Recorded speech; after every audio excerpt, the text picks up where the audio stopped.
Liewe vriende, die Christelike geloof waarvan jy en ek deel is in baie opsigte 'n historiese geloof.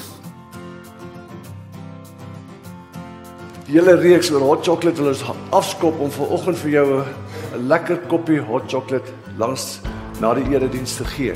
Ek doop jou in die naam van die Vader en van die Seun en van die Heilige Gees. Amen.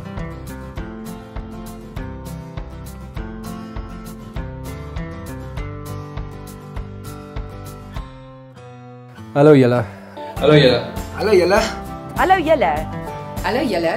Goeiemôre julle. Hallo julle. Goeiemôre aan almal en spesiale welkom aan al die maatjies vanoggend by die Kompas Skietsdiens. Ek wil sommer dadelik met die deur in die huis val.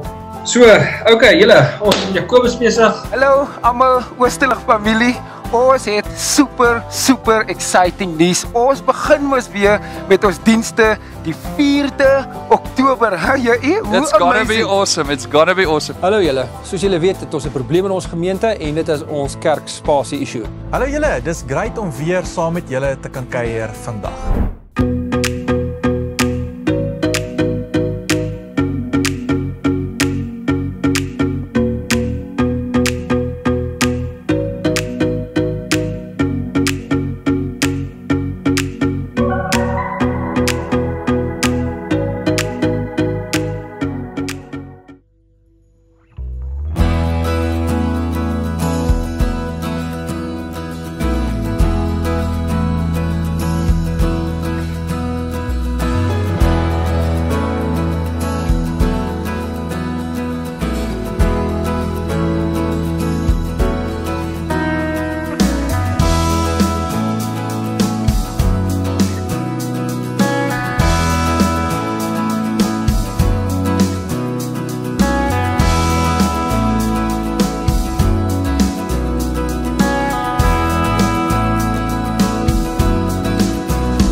Amen, daar's hy.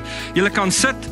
Ek gaan net gou eers 'n foto neem want ek het 'n vriend in Amerika wat vir my sê ek gaan nooit 500 mense in die week by die kerk kry nie. En toe sê ek vanmiddag vir hom, dit is toe nie die 500, dit is 700, dat dit goed gaan in Oosterlig en dat ons die Here se seën beleef. Of daar baie mense is op 'n Sondag is nooit die kriterium nie. Die kriterium is, voldoen ons aan die vereistes van die Bybel? Voldoen ons aan die vereistes wat die Here vir ons stel en beleef ons die volle maat van dit wat hy wil hê ons moet ontvang?